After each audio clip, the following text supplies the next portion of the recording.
The वंडरफुल्स की दुनिया में कुछ भी सामान्य नहीं है। यहाँ लोग अचानक गायब हो जाते हैं, अजीब शक्तियाँ रखने वाले लोग छाया में छिपे हैं, और अब एक लड़की जिसकी मौत तय मानी जा रही है इस रहस्य के केंद्र में आ चुकी है। लेकिन एपिसोड 5 में जो खुलासा होने वाला है वह पूरी कहानी बदल देगा। एक दिन चैनी रसोई में प्याज काट रही थी, तभी अचानक उसकी नाक से खून बहने लगा। पहले तो उसे लगा कि यह कोई मामूली बात होगी, लेकिन फिर वह जांच कराने अस्पताल पहुंच गई। जांच के बाद डॉक्टर ने जो बताया उसे सुनकर चैनी के पैरों तले जमीन सक गई। डॉक्टर ने कहा कि उसे गंभीर heart failure, congestive heart failure है और शायद उसके पास जीने के लिए ज्यादा समय नहीं बचा है। अस्पताल से बाहर निकलते समय चैनी पूरी तरह टूट चुकी थी। उसे लग रहा था कि उसकी जिंदगी अब खत्म होने वाली है। इसी निराशा में उसने फैसला किया कि अब वह अपनी बची हुई जिंदगी अपनी मर्जी से जिएगी। उसे किसी की परवाह नहीं होगी, जो भी उसे पसंद नहीं आएगा वह उसे खरी खोटी सुनाएगी और जरूरत पड़ी तो लोगों की चीजें चुराने से भी नहीं हिचकेगी। लेकिन चैनी को अंदाजा नहीं था कि उसकी जिंदगी में एक ऐसा रहस्य छिपा है जो सब कुछ बदल देगा। रात गांव में तेज बारिश हो रही थी। एक आदमी कचरा फेंकने बाहर निकला। गलती से उसका संपर्क गांव के सीवर और गंदे पानी से हो गया।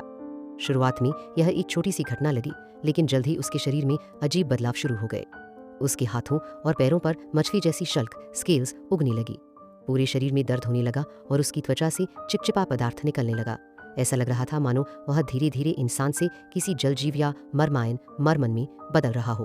अगले दिन वह आदमी रहस्यमय तरीके से गायब हो गया। उसकी गुमशुदगी की रिपोर्ट जांच एजेंसी तक पहुंची। ऐसे अजीब और रहस्यमय मामलों की जांच हमेशा इन जोंग को सौंपी जाती थी। वह गांव में होने वाली विचित्र घटनाओं को सुलझाने में माहिर था। इसी बीच एक और शिकायत सामने आई। किसी नागरिक ने बताया कि गांव के कचरे के ढेर में कुछ अजीब जीव दिखाई दिए हैं। वे जानवरों जैसे तो लग रहे थे, लेकिन उनके शरीर सामान्य नहीं थे। ऐसा लग रहा था मानो या फिर वे किसी दूसरी दुनिया से आए हों। ज्यादातर लोग इन बातों को पागलों की बकवास समझते थे, लेकिन इन जोंग हर शिकायत को गंभीरता से लेता था। वह शांत दिमाग से लोगों की बातें सुनता और मामलों को सुलझाने की कोशिश करता। इसी वजह से पूरे विभाग में उसकी काफी इज्जत थी। दोपहर के समय इन जोंग उस बुजुर्ग व्यक्ति से मिला जिसने पहले शिकायत दर्ज कराई थी। बुजुर्ग ने उसे बताया कि गांव उतना शांत नहीं है जितना लोग समझते हैं। उसने कहा कि 20 साल पहले की तरह लोग फिर से रहस्यमय तरीके से गायब होने लगे हैं। बूढ़े लोग और छोटे बच्चे अचानक लापता हो रहे हैं और किसी को नहीं पता कि उनके साथ क्या हुआ। बुजुर्ग को शक था कि पिछली रात सीवर के पास जो कुछ हुआ शायद उसी का इन घटनाओं से कोई संबंध हो सकता है। इन जोंग उसकी बातें सुनकर गहरी सोच में पड़ गया। उधर दूसरी तरफ कुछ रहस्यमय लोग गांव में दिखाई दिए। वे देखने में सरकारी अधिकारियों जैसे लग रहे थे, लेकिन वास्तव में वे कुछ और ही थे। उनमें से एक व्यक्ति के पास ऐसी शक्ति थी जिससे वह चीजों को दूर से नियंत्रित कर सकता था। उसकी एक ही चोट से मजबूत चीजें भी टूटकर बिखर जाती थीं। इधर चैनी अपनी बीमारी की खबर सुनने के बाद अपनी दादी के पास पहुंची। उसने दादी से 50 मिलियन वॉन मांगे, लेकिन दादी ने साफ इनकार कर दिया। चैनी बेरोजगार थी और अक्सर मुसीबतें खड़ी करती रहती थी, इसलिए उसकी दादी ने कहा कि वह यह पैसा चैनी को देने के बजाय किसी चैरिटी को दान कर देंगी। यह सुनकर चैनी और भी गुस्से में आ गई। उसने घर छोड़ने का फैसला कर लिया। बिना किसी को बताए वह घर से निकल गई और फिर एक दुकान में जाकर कुछ सामान चुराने लगी। लेकिन इस बार उसकी मुलाकात सीधे इन जोंग से हो गई। दोनों एक दूसरे को शक भरी नजरों से देखने लगे। इन जोंग को लगा कि यह लड़की किसी बड़ी साजिश में शामिल हो सकती है, इसलिए उसने उसका पीछा करना शुरू कर दिया। कुछ देर बाद उसे पता चला कि चैनी ने तो दुकान से पूरा का पूरा शॉपिंग कार्ट ही चुरा लिया था। उसके पास मौजूद बड़ा सूटकेस भी काफी संदिग्ध लग रहा था। इन जोंग को शक हुआ कि शायद हाल ही में जो लोग गायब हुए हैं उनके पीछे कहीं न कहीं चैनी का हाथ हो सकता है। सूटकेस को लेकर दोनों के बीच जोरदार खींचातानी शुरू हो गई। तभी अचानक सूटकेस खुल गया और उसके अंदर से कपड़े और खिलौने बाहर गिर पड़े। असल में जिस रहस्यमय काले बालों जैसी चीज को इन जोंग सबूत समझ रहा था वह चैनी का पसंदीदा टेडी बियर निकला। जब सामान ऊपर से गिरने लगा तो इन जोंग ने चैनी को बचाने के लिए अपनी ओर खींच लिया। एक पल के लिए माहौल बिल्कुल रोमांटिक लगने लगा, लेकिन तभी ऊपर से गंदा बारिश का पानी सीधे चैनी पर गिर गया। गुस्से से लाल हुई चैनी ने बिना कुछ सोचे समझे इन जोंग के गाल पर जोरदार थप्पड़ जड़ दिया। बेचारा इन जोंग कुछ नहीं कर पाया। उसने सिर्फ अपना बिजनेस कार्ड चैनी को दिया और वहां से चला गया। अब चैनी को अपनी दादी से पैसे चाहिए थे, इसलिए उसने एक खतरनाक योजना बनाई। उसने अपनी ही नकली मौत का नाटक रचने का फैसला किया ताकि दादी भावुक होकर उसे पैसे दे दें। लेकिन उसे बिल्कुल अंदाजा नहीं था कि यह नकली मौत का खेल जल्द ही उसे असली मौत के दरवाजे तक पहुंचा देगा। लेकिन चैनी की नकली मौत का प्लान अब एक भयानक हादसे में बदल चुका था। किसी को अंदाजा नहीं था कि अगले कुछ मिनटों में जो होने वाला है वह इस पूरी कहानी को हमेशा के लिए बदल देगा। हर रात इन जोंग के कमरे से अजीब आवाजें आती थीं। कभी किसी चीज की गिरने की आवाज तो कभी टूटने की। उसकी मकान मालकिन रोज उसे डांटती थी, लेकिन इन जोंग खुद भी परेशान था। अजीब बात यह थी कि जब भी वह रात में नींद से जागता, उसका कमरा पूरी तरह बिखरा हुआ मिलता, जैसे किसी ने वहां जमकर तोड़फोड़ की हो।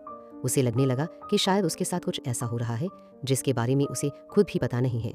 एक रात उसने 20 साल पहले हुए उस रहस्यमयी रिसर्च फैसिलिटी विस्फोट की फाइल निकाली। उस फाइल में उन लोगों के नाम थे जो उस घटना से जुड़े हुए थे। ऐसा लग रहा था कि अतीत का एक दबा हुआ रहस्य फिर से सामने आने वाला है। उधर जिस बुजुर्ग व्यक्ति का कुछ दिन पहले सुपर पावर वाली लोगों ने अपहरण किया था, वह अब एक पिंजरे में कैद था। वहां उसने एक ऐसा नजारा देखा जिसने उसकी रूह तक कांप दी। सामने एक विशाल पानी के टैंक में वही लापता आदमी बंद था जो कुछ दिन पहले गायब हुआ था। उसका आधा चेहरा बुरी तरह विकृत हो चुका था। ऐसा लग रहा था मानो उस पर कोई खतरनाक प्रयोग किया जा रहा हो। इधर चेनी, रोबिन और उसके अंकल अपनी योजना को अंतिम रूप दे चुके थे। उनका मकसद चेनी की दादी से 50 मिलियन वॉन वसूलना था। इसके लिए उन्होंने एक नकली ब्लैकमेल वीडियो रिकॉर्ड करने की तैयारी कर ली, लेकिन तभी कुछ ऐसा हुआ जिसकी किसी ने कल्पना भी नहीं की थी। वीडियो रिकॉर्ड करने के दौरान अचानक चेनी की सांसें रुक गई। उसकी जन्मजात हृदय बीमारी ने आखिरकार उसे अपना शिकार बना लिया। कुछ ही सेकंड में चेनी जमीन पर गिर गई और उसकी मौत हो गई। रोबिन और उसके अंकल के चेहरे का रंग उड़ गया। उन्होंने बार बार उसे जगाने की कोशिश की, CPR दिया, उसे हिलाया डुलाया, लेकिन कोई फायदा नहीं हुआ। चेनी अब इस दुनिया में नहीं थी। दोनों को तुरंत समझ आ गया कि अगर पुलिस को यह पता चला तो सबसे पहले शक उन पर ही जाएगा। घबराहट में उन्होंने फैसला किया कि किसी भी तरह चेनी की लाश को छुपाना होगा। कुछ देर बाद दोनों चेनी के लिए रो रहे थे। रोबिन रोते हुए अपने अंकल से कह रहा था कि चेनी ने मरने के बाद भी अपनी आंखें बंद नहीं की। उसे लग रहा था जैसे चेनी अभी भी उन्हें देख रही हो और जानती हो कि वे उसकी लाश को ठिकाने लगाने जा रहे हैं। डरे हुए दोनों लोग चेनी के शव को लेकर गांव के उस रहस्यमय कचरा क्षेत्र की ओर निकल पड़े, जहां पहले भी कई अजीब घटनाएं हो चुकी थीं। लेकिन उन्हें नहीं पता था कि उसी रात इन जोंग भी वहां मौजूद था। दरअसल किसी ने वहां अवैध रूप से कचरा फेंकने की शिकायत की थी। नींद न आने की वजह से इन जोंग खुद जांच करने पहुंच गया। सहयोग से शिकायत करने वाला व्यक्ति गोंग उन था। जब इन जोंग ने रोबिन और उसके अंकल को देखा तो उसे तुरंत महसूस हुआ कि वे कुछ छुपा रहे हैं। रोबिन इतना डरा हुआ था कि उसका संतुलन बिगड़ गया। अचानक उसने ट्रॉली को धक्का दे दिया। ट्रॉली सीधे नीचे सीवर के गड्ढे में गिर गई और उसके साथ ही सफेद प्लास्टिक में लिपटी हुई एक लाश भी बाहर निकल आई। यह देखकर इन जोंग समझ गया कि मामला बेहद गंभीर है। वह तुरंत नीचे जाकर जांच करने लगा। रोबिन और उसका अंकल भी उसके पीछे भागे, लेकिन जल्दबाजी में तीनों का संतुलन बिगड़ गया और वे भी सीधे उसी गंदे सीवर गड्ढे में जा गिरे। नीचे पहुंचने के बाद इन जोंग ने उनसे पूछा, क्या किसी की लाश ठिकाने लगाने आए थे? अब रोबिन के पास सच छुपाने का कोई रास्ता नहीं था। उसने रोते हुए पूरी कहानी बता दी। उसने बताया कि चेनी एक रेस्टोरेंट मालिक की पोती थी और उन्होंने पैसों के लिए यह पूरा ड्रामा रचा था, लेकिन उन्हें बिल्कुल उम्मीद नहीं थी कि चेनी अचानक सच में मर जाएगी। इतना सब बताने के बाद जब तीनों ने पीछे मुड़कर देखा तो उनके होश उड़ गए। चेनी की लाश गायब थी। वहां कुछ भी नहीं था, जैसे चेनी कभी वहां थी ही नहीं। तीनों स्तब्ध रह गए। किसी को समझ नहीं आ रहा था कि आखिर एक लाश अचानक गायब कैसे हो सकती है। इसके बावजूद इन जोंग ने तुरंत पुलिस को फोन लगाया। यह देखकर रोबिन और उसका अंकल और ज्यादा घबरा गए। उन्होंने उसका फोन छीनने की कोशिश की, लेकिन इन जोंग उनसे कहीं तेज था। उसने उनके सामने ही पुलिस को पूरी घटना की सूचना दे दी। अब दोनों सिर्फ अपने फैसले पर पछता सकते थे। उधर चेनी के घर में उसकी दादी मिसेस किम चिंतित थी। उन्होंने अपने दूसरे पोते जुनमो को चेनी की लोकेशन पता करने के लिए कहा। जुनमो ने GPS चेक किया, लेकिन जो लोकेशन सामने आई उसे देखकर सभी हैरान रह गए। GPS के अनुसार चेनी इस समय जीरो आइलैंड पर थी, जबकि सबको यकीन था कि वह मर चुकी है। सच जानने के लिए मिसेस किम ने चेनी का कमरा खंगालना शुरू किया, लेकिन वहां उसकी बहुत कम चीजें बची थी। फिर जब उन्होंने अलमारी खोली, उन्हें अंदर एक लेटर मिला और उस खत में लिखा हुआ संदेश आने वाले रहस्यों का दरवाजा खोलने वाला था। लेकिन कहानी का सबसे बड़ा झटका अभी बाकी था। जब जुनमो ने दोबारा चेनी की लोकेशन चेक की तो इस बार GPS ने दिखाया कि चेनी हाड़ोंग गांव के कचरे वाले इलाके में मौजूद है। यह देखकर सब हैरान रह गए, क्योंकि कुछ ही देर पहले चेनी को मृत घोषित किया जा चुका था। उधर इंजोंग अभी भी पुलिस को फोन पर बता रहा था कि उसने 2 लोगों को एक लड़की की लाश ठिकाने लगाते हुए पकड़ा है। लेकिन तभी फोन पर मौजूद पुलिस अधिकारी ने उससे एक अजीब सवाल पूछा, क्या तुम जिस लड़की की बात कर रहे हो वो तुम्हारे पीछे खड़ी लड़की है? यह सुनते ही इंजोंग के पैरों तले जमीन खिसक गई। उसने तुरंत पीछे मुड़कर देखा और वहां चेनी खड़ी थी, बिल्कुल जिंदा, मानो उसके साथ कुछ हुआ ही न हो। इंजोंग की आंखें उससे फटी की फटी रही। साफ याद था कि उसने कुछ देर पहले उसी लड़की की लाश सीवर में देखी थी। रोबिन और उसके अंकल भी अपनी आंखों पर यकीन नहीं कर पा रहे थे। जिस लड़की को वे मृत समझकर ठिकाने लगाने आए थे वह उनके सामने जिंदा खड़ी थी। इन जोंग को तुरंत महसूस हुआ कि इस लड़की में कुछ असामान्य है। पुलिस स्टेशन में बयान देते समय रोबिन और उसका अंकल जल्दी जल्दी बहाने बनाने लगे। उन्होंने कहा कि वे तो बस अवैध कचरा फेंके जाने की शिकायत करने आए थे, क्योंकि बदबू से पूरा इलाका परेशान था। पुलिस ने इन जोंग से पूछा कि क्या वह अपनी शिकायत जारी रखना चाहता है, लेकिन अब जबकि चेनी जिंदा थी उसके पास कोई सबूत नहीं था, इसलिए उसने शिकायत वापस ले ली। इस घटना के बाद चेनी, रोबिन और उसका अंकल पूरी तरह डरे हुए थे। चेनी को यकीन हो गया था कि वह सचमुच मर चुकी थी। रोबिन ने उससे पूछा, जब तुम मरी थी तब कैसा महसूस हुआ था? क्या ऐसा लगा जैसे तुम दूसरी दुनिया में चली गई थी और फिर वापस खींच ली गई? चेनी कुछ देर सोचती रही, फिर उसने बताया कि उसे बस इतना याद है कि एक रहस्यमयी महिला लगातार उसे बाहर बुला रही थी। वह महिला बार बार कह रही थी, अब इस गुफा में मत रुको, बाहर आ जाओ। लेकिन इसका मतलब क्या था, चेनी खुद भी नहीं समझ पाई। इधर एक और बड़ी समस्या उनका इंतजार कर रही थी। अगर नकली अपहरण और ब्लैकमेल की साजिश सामने आ जाती तो मिसेस किम उन्हें कभी माफ नहीं करती, और वही हुआ जिसका उन्हें डर था। कुछ ही देर बाद मिसेस किम वहां पहुंच गई। उन्हें देखते ही चेनी डर के मारे अलमारी के अंदर छिप गई, लेकिन जैसे ही वह अलमारी में गई उसके साथ कुछ अजीब होने लगा। अचानक उसे लगा कि वह सैकड़ों साल पीछे अतीत में पहुंच गई है। उसने देखा कि एक अधिकारी किसी कैदी को मौत की सजा सुना रहा है। सब कुछ इतना वास्तविक लग रहा था कि चेनी को लगा मानो वह सचमुच उस समय में पहुंच गई हो। उधर वर्तमान में रोबिन और उसका अंकल मिसेस किम के सामने खड़े थे। गोंगुन ने तुरंत स्वीकार कर लिया कि इस पूरी योजना की मास्टरमाइंड चेनी थी। वहीं रोबिन खुद को बचाने की कोशिश करने लगा। उसने कहा कि वह तो शुरू से ही इस योजना के खिलाफ था और सारा दोष अपने अंकल पर डालने लगा। उनकी बातें सुनकर मिसेस किम को समझते देर नहीं लगी कि ये लोग नकली अपहरण का नाटक करके उससे पैसे ऐंठना चाहते थे। में उन्होंने कहा, जो भी इस योजना का मास्टरमाइंड है उसे अभी मेरे सामने लाओ। इसके बाद वह सीधे अलमारी के पास गईं और दरवाज़ा खोलते ही उन्होंने चेनी को बाहर खींच लिया। चेनी अभी भी अपने अजीब अनुभव से डरी हुई थी। उसे लगा कि शायद उसे कोई भ्रम या मतिभ्रम हो रहा है। वह तुरंत अपनी दादी से लिपट गई और रोते हुए बोली, दादी, मुझे बार बार अजीब चीज़ें दिखाई दे रही हैं। मुझे समझ नहीं आ रहा कि मेरे साथ क्या हो रहा है। अपनी पोती की हालत देखकर मिसेस किम का दिल पिघल गया। वह कुछ समय के लिए उसकी सारी शरारतें और पैसे अंठने की कोशिश भी भूल गई। लेकिन इसी दौरान गांव के दूसरे कोने में एक और रहस्य सामने आ रहा था। जिस बुजुर्ग का सुपर पावर वाले लोगों ने अपहरण किया था उससे पूछताछ की जा रही थी। एक रहस्यमयी महिला उससे 20 साल पुरानी घटनाओं के बारे में सवाल कर रही थी। तभी पता चला कि वह बुजुर्ग पहले एक बायोलॉजिकल रिसर्च फैसिलिटी में सुरक्षा गार्ड था। लेकिन अब कहानी में एक ऐसा खुलासा होने वाला था जो पूरी सीरीज का सबसे बड़ा रहस्य साबित हो सकता था। म्यूटेंट हंटर्स आखिरकार उस व्यक्ति तक पहुंच गए जिसके शरीर पर 3972 और उसे उस हादसे से बचाने वाला व्यक्ति आज म्यूटेंट हंटिंग टीम का सदस्य बन चुका था। यानी अतीत और वर्तमान अब एक दूसरे से जुड़ने लगे थे। इसी वजह से हर बार जब उनजो को पुराने दिनों का भयानक सपना आता उसके कमरे में अजीब घटनाएं होने लगती। कमरे का फर्नीचर अपने आप हवा में उड़ने लगता, कुर्सियां, मेज और सामान इधर उधर बिखर जाता। यही कारण था कि उसकी मकान मालकिन अक्सर उससे नाराज रहती थी।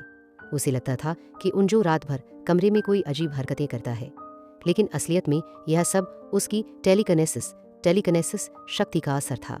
और शायद गांव में मौजूद किसी भी इंसान से ज्यादा शक्तिशाली ताकत उसी के अंदर छिपी हुई थी। उधर अस्पताल में मिसेस किम अपनी पोती चेनी की रिपोर्ट लेने पहुंची, लेकिन डॉक्टर ने जो बताया उसे सुनकर वह दंग रह गई।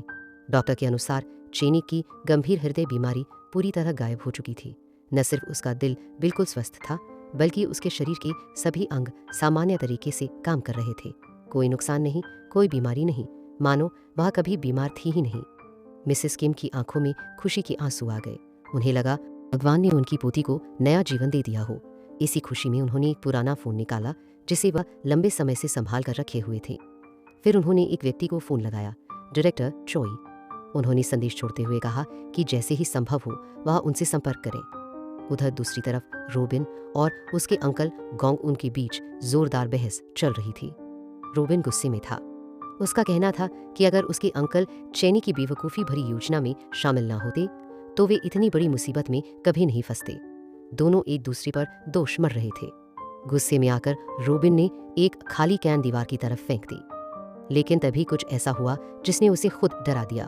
वह कैन सीधे दीवार को चीरती हुई आर पार निकल गई। रो बेनवाक रह गया। उसे समझ नहीं आया कि यह कैसे हुआ। उधर गोंगुन भी घर पहुंच चुका था, लेकिन उसके साथ भी कुछ अजीब हो रहा था। जब उसने फ्रिज खोला तो उसका हाथ फ्रिज के दरवाजे से चिपक गया। उसने पूरी ताकत लगा दी, लेकिन हाथ अलग ही नहीं हो रहा था। ऐसा लग रहा था मानो उसके अंदर किसी तरह की ग्लू जैसी सुपर पावर जाग चुकी हो। अब सिर्फ नहीं बल्कि उसके आसपास के लोग भी रहस्यमयी शक्तियां हासिल करने लगे थे। इधर मिसेस किम ने अपनी पोती के ठीक होने की खुशी में शानदार दावत तैयार की। बचपन से ही चैनी अपनी दिल की बीमारी के कारण बार बार अस्पताल में भर्ती होती रही थी। हर बार उसकी दादी डर जाती थी कि कहीं वह उन्हें छोड़कर ना चली जाए, लेकिन अब पहली बार डॉक्टर ने कहा था कि वह पूरी तरह स्वस्थ है। इसलिए मिसेस किम ने अपनी पोती को आज़ादी देने का फैसला किया। उन्होंने कहा, अब तुम जहाँ चाहो जा सकती हो। उन्होंने तो चैनी के लिए पासपोर्ट तक बनवा दिया। बस एक शर्त थी, पड़ोसियों के साथ कोई परेशानी मत खड़ी करना। दादी के इस अचानक बदले हुए व्यवहार से चैनी खुद भी हैरान थी, लेकिन वह चुपचाप उनकी बातें मान गई। कुछ देर बाद रसोई में अकेली बैठी चीनी अपने अजीब अनुभवों के बारे में सोच रही थी। उसे बार बार वही भ्रम दिखाई दे रहे थे। वह सोचने लगी कि कहीं मरने और वापस आने के बाद उसके दिमाग को नुकसान तो नहीं पहुंचा। इस बात को जांचने के लिए उसने साधारण गणित के सवाल हल करने की कोशिश की, लेकिन वह जवाब नहीं निकाल पाई। असल समस्या दिमाग की नहीं थी, बल्कि पढ़ाई में उसकी कमजोरी थी। तभी मिसेस किम ने उसे बाहर बुलाया। घर पर एक मेहमान आया था और वह मेहमान था इंजोंग। इंजोंग सीधे मुद्दे पर आ गया। उसने चैनी से पूछा, क्या तुम पहले भी कभी मरी हो? फिर उसने दूसरा सवाल पूछा, और अगर हाँ तो कितनी बार? यह सुनकर चैनी पूरी तरह चौंक गई। उसे समझ नहीं आया कि कोई ऐसा सवाल क्यों पूछेगा, इसलिए उसने जवाब देना ही उचित नहीं समझा। जब उसे कोई जानकारी नहीं मिली तो इंजोंग वहां से चला गया। लेकिन उसके जाने के बाद चैनी को अचानक एक जरूरी बात याद आई, वही कैमरा जिसका इस्तेमाल उसने अपनी दादी को ब्लैकमेल करने के लिए किया था। वह अभी तक नष्ट नहीं किया गया था। अगर किसी को वह वीडियो मिल जाता तो पूरी सच्चाई सामने आ जाती। घबराकर उसने तुरंत रोबिन को फोन किया और कहा कि जितनी जल्दी हो सके कैमरा वापस लाओ।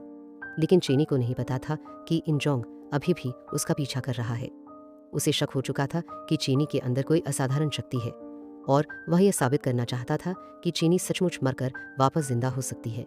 इसलिए उसने एक खतरनाक योजना बनाई। चाहता वह ऐसी स्थिति पैदा करना जिसमें चैनी अचानक मर जाए और फिर अगर वह दोबारा जिंदा हो जाए तो उसका शक सच साबित हो जाएगा। लेकिन इंजोंग को यह एहसास नहीं था कि वह चैनी का पीछा इतने स्पष्ट तरीके से कर रहा है कि कोई भी उसे पकड़ सकता था, और यही गलती जल्द ही उसे एक नई मुसीबत में डालने वाली थी। लेकिन इंजोंग को चैनी पर शक हो चुका था और चैनी को भी महसूस हो गया था कि कोई उसका पीछा कर रहा है। इसलिए मौका मिलते ही वहां से भाग निकली। भागते भागते वह एक पुराने और सुनसान पड़े मकान में पहुंच गई। उसे लगा कि अगर वह वहां छिप जाएगी तो उसका पीछा करने वाला उसे नहीं ढूंढ पाएगा, लेकिन वह गलत थी। इंजोंग पहले ही उसके पीछे पीछे वहां तक पहुंच चुका था। उसी दौरान उसे चैनी का सूटकेस और एक आदमी के पास मौजूद वीडियो कैमरा मिल गया। जैसे ही उसने कैमरे की रिकॉर्डिंग देखी, उसकी आंखें खुली की खुली रह गई। वीडियो में साफ दिखाई दे रहा था कि चैनी एक बार सचमुच मर चुकी थी। वीडियो का हर सेकंड इस बात का सबूत था। अब इंजोंग को यकीन हो गया कि चैनी कोई साधारण लड़की नहीं है। उसने तुरंत वह कैमरा एक कबाड़ी से खरीद लिया ताकि सबूत उसके पास रहे।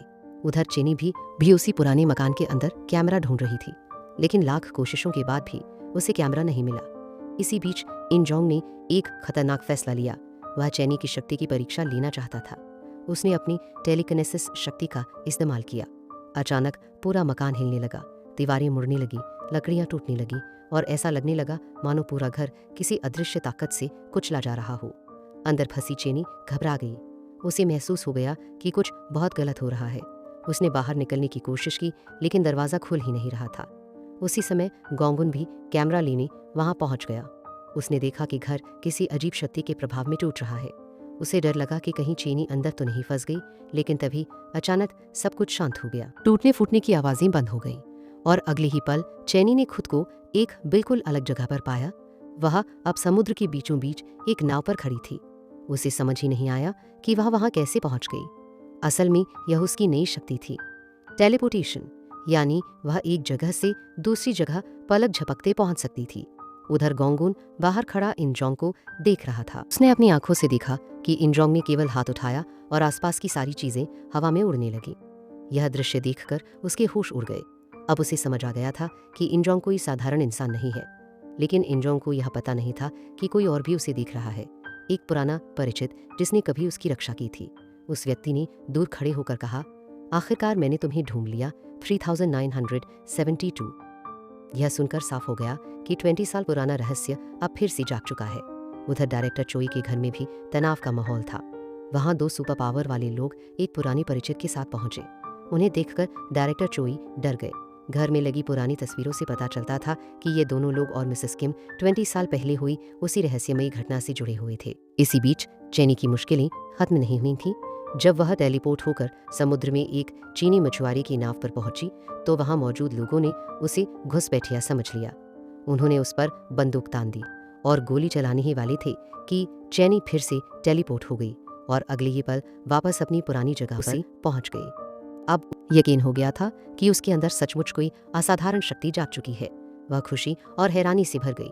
तभी उसकी नज़र इंजोंग पर पड़ी। वह तुरंत उसके पास पहुंची और सवाल पूछने लगी, लेकिन अचानक सामने चेनी को देखकर इंजोंग चौंक गया। उसकी शक्ति अनजाने में सक्रिय हो गई और अगले ही सेकंड चेनी हवा में उछलकर बहुत दूर जा गिरी। उधर पानहो को 3972 के बारे में जानकारी मिल चुकी थी। वह अपने घर पहुंचा और अपने 2 छोटे भाई बहनों को सब कुछ बताया। तीनों किसी चीज की तलाश कर रहे थे। उन्हें शक था कि उनके पिता ने उनके अलावा भी कुछ और बच्चों को बनाया था। यहाँ पिता कोई साधारण इंसान नहीं था, वही व्यक्ति था जिसने सुपर पावर वाले बच्चों को बनाया था। समाज के बाहर मौजूद ऐसे लोगों को म्यूटेंट्स कहा जाता था और उस संगठन का मिशन था इन म्यूटेंट्स को ढूंढना, या तो उन्हें खत्म करना या फिर उन पर प्रयोग करना। रात को जब चेनी घर लौटी तब भी वह दिन भर की घटनाओं से सदमे में थी। उसने रोबिन को सच सच बताया कि उसे टेलीपोर्ट करने की शक्ति मिल गई है। यह सुनकर रोबिन भी चौंक गया। फिर उसने स्वीकार किया कि दीवार में बना बड़ा छेद उसी ने बनाया। जब उसने गुस्से में एक सोडा कैन फेंकी थी तो उसकी ताकत सामान्य इंसान से कई गुना बढ़ चुकी थी। अब दोनों को शक हुआ कि शायद गोंगुन के पास भी कोई शक्ति है, इसलिए वे उसकी जासूसी करने निकल पड़े। और जो उन्होंने देखा उसे देखकर हंसी भी आई और हैरानी भी। गोंगुन दुकान में एक फूलदान से चिपका हुआ था। वह खुद को छुड़ाने की कोशिश कर रहा था लेकिन नाकाम था। दरअसल उसकी शक्ति थी चीजों से चुंबक की तरह चिपक जाना।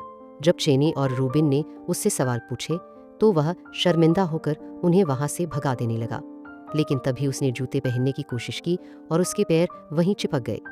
अब उसकी सारी पोल खुल चुकी थी। तीनों को समझ आ गया कि हाडोंग गांव के सीवर के संपर्क में आने के बाद कुछ बदल गया है और अब गांव के कई लोगों के अंदर अजीब शक्तियां जाग रही हैं।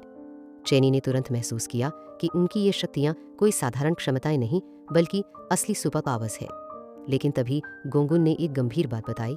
उसने कहा कि ये शक्तियां कोई वरदान नहीं है, क्योंकि कल जिस व्यक्ति ने चेनी पर हमला किया था वही लगभग उसकी मौत का कारण बन गया था। यह सुनकर चेनी के चेहरे का रंग उड़ गया। गुस्से और सवालों से भरी चेनी तुरंत टेलीपोर्ट होकर सीधे युनजोंग इंजोंग के सामने पहुंच गई। वह उससे जवाब मांगना चाहती थी, कल तुमने मेरे साथ आखिर किया क्या था? और अचानक ऑफिस के बीचों बीच प्रकट हुई चेनी को देखकर वहां मौजूद हर व्यक्ति हैरानी से उसे घूरने लगा। लेकिन दोस्तों, असली रहस्य अभी बाकी है। यह सिर्फ इस सीरीज का पहला एपिसोड था। अगर आप जानना चाहते हैं कि आगे चेनी के साथ क्या होने वाला है तो वीडियो को लाइक करें, चैनल को सब्सक्राइब करें और अगले एपिसोड का इंतजार करें। मिलते हैं जल्द ही अगले भाग में।